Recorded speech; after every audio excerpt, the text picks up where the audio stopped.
I'm going to explain how to do multiplication using what's called the lattice method. If I had something like 45 multiplied by 23, what I'm going to do is I'm going to draw myself a grid that's 2 by 2 because I've got two numbers multiplied by two numbers.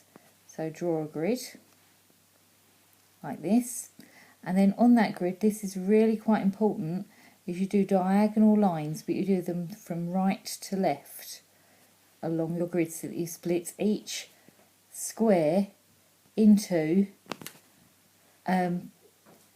two triangles. Each triangle then does your tens and units. So the top half of your square, the top triangle is your tens, and the bottom triangle is your units. I'm now going to write the 45, so 4 above one column, 5 above the other column, multiplied by 2 next to one row and 3 next to the other row, so that it looks like it's the sum falling off the edge of a cliff. Right, so all I do now is I multiply in each box the two numbers that meet in the column and the row. So for instance, I've got 2 times 4, so that's 8. I've got no tens, 8 units, so I put 8 in the bottom triangle of that square.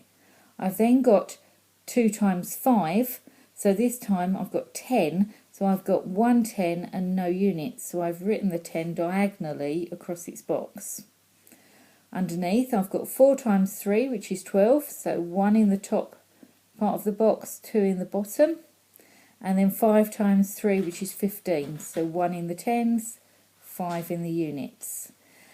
This is where the diagonal lines come into their own, because I'm going to add diagonally.